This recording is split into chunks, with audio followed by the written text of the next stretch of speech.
Good morning, students. I welcome you all to my class. Today I'll teach you the chapter Deep Water by William Douglas. This excerpt is taken from Of Men and Mountains by William O. Douglas. It reveals how, as a young boy, William Douglas nearly drowned in a swimming pool.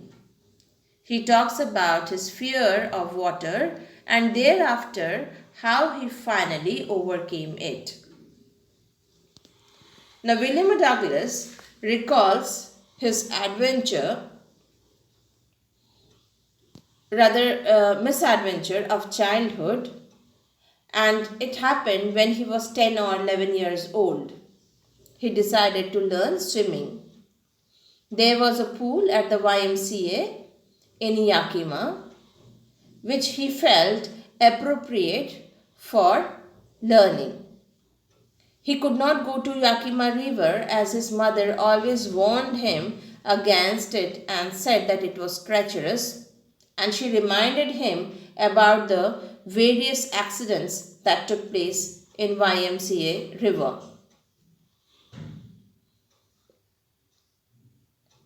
Now, it was only when he went to the YMCA pool, he felt it to be safe.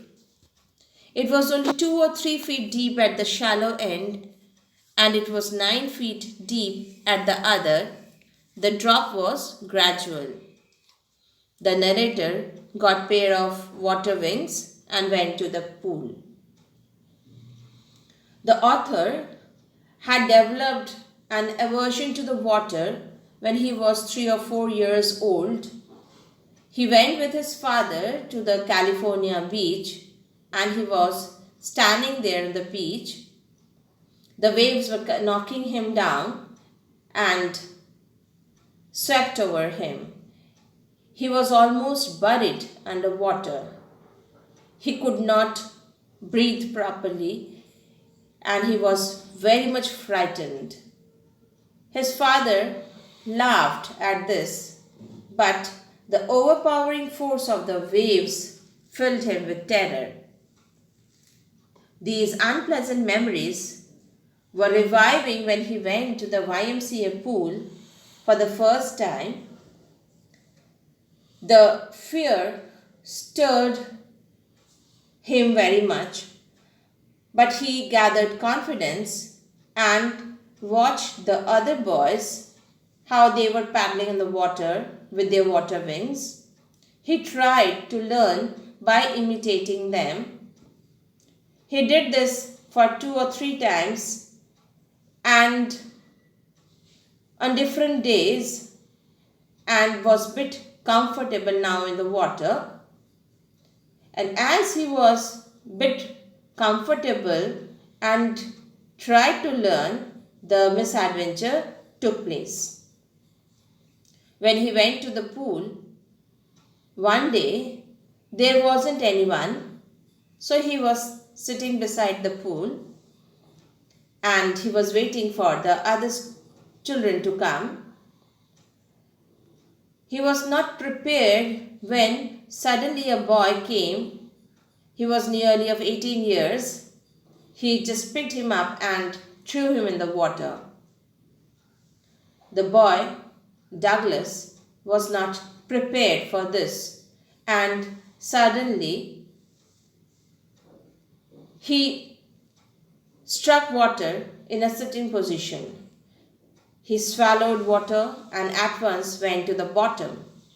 He was frightened but did not lose his wits. He then made a plan that he would make a big jump. When his feet hit the bottom, he would come to the surface like a cork, lie flat on it, and then paddle to the edge of the pool. But these 9 feet appeared more than 90. Before he touched bottom, his lungs were ready to burst. When his feet hit the bottom, he made a great jump upwards, but he failed to reach the surface at once. He came up slowly. His eyes and nose came out of water, but not his mouth. He moved around his legs on the surface of water. He swallowed water and choked. He tried to bring his legs up, but they hung as dead weights. He again went down to the bottom of the pool. He was shrieking underwater because this terror had seized him completely. He was feeling paralyzed in the water, but his heart and the pounding in head was assuring him that he is still alive. When he hit the bottom, he jumped with his full might, but the jump made no difference.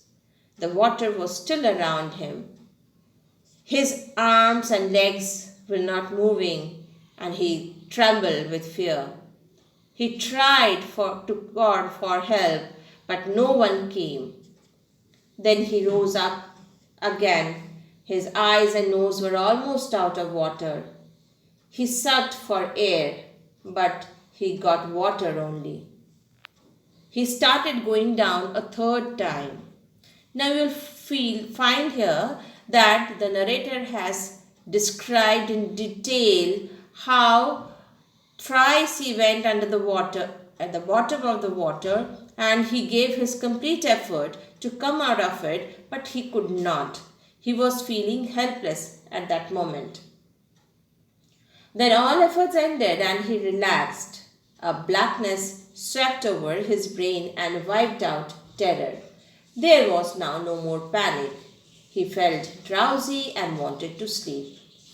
He gave up all attempts. He forgot everything. Now when he came out of his senses, he found himself lying on his stomach beside the pool. The boy who had thrown him in was telling that he was just joking with him. And someone said that the kid would have died. Then they took him to the locker room. When he came back home, after several hours, he was feeling weak and trembling. He shook and cried when he lay on his bed. He could not eat that night. For many days, this fear haunted him. He never went back to the pool again. He feared water and tried to avoid it whenever he could. Now, he heard about the waters of the caskets. He wanted to go into them, but again this terror had seized him and he could not enjoy any of the water games. This icy horror was completely grabbing his heart. This fear haunted him whenever he went to the water, and it completely ruined his fishing trips. It deprived him of the joy of canoeing, boating, and swimming. He used every method to overcome his fear. Then he decided to keep an instructor and learn swimming. He went to the pool and practiced 5 days a week, an hour each day. The instructor put a belt around him. A rope attached to the belt went through a pulley on an overhead cable. He held on to the end of the rope. They went on this way for many weeks. On each trip across the pool, a bit of panic was seizing him. Each time when the instructor was relaxing his hold on the rope, the author went under the water and this old terror was coming back and his legs were getting frozen. After 3 months, this fear was bit slacking. Then the instructor taught him to exhale and inhale in water and how to move his hands and legs. Slowly he was coming out of this panic. Then the instructor, piece by piece, built him a swimmer. When he has perfected each piece, he told him to go for various strokes. He began with crawl stroke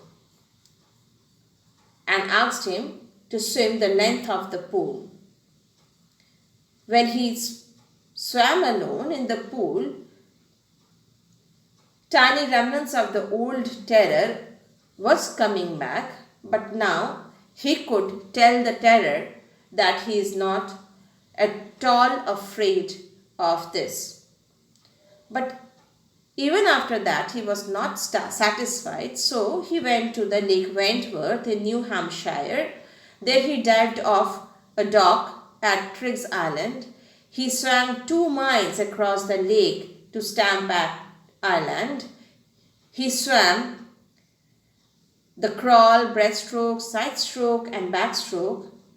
The terror returned slightly once when he was in the middle of the lake and he looked down under the water. He could not see the bottom of the water.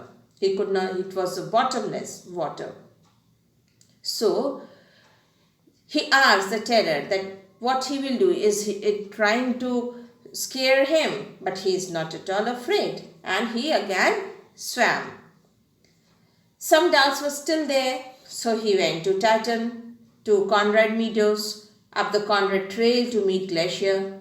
He camped in the high meadow by the side of Warm Lake. Next morning, he dived into the lake and swam across to the other shore and back. Then he found that he did not get this fear anymore, and he shouted with joy, and Gilbert Peak returned the echo. He had at last conquered the fear of water. So this experience had a deeper meaning for him. The narrator says that those who know the stark terror and conquered it can only appreciate it. In death there is peace. There is terror only in the fear of death. As Roosevelt said, all we have to fear is fear itself. So, what we need to know is the experience Douglas had when he was in the pool, when he was in the drowning state, and the sensation of dying he got, and the terror that this fear has produced. Then the will to live somehow grew in intensity within him. At last, he got freedom from this fear. He was free to walk the trails and climb the peaks and to ignore fear. So this is all about deep water. Thank you.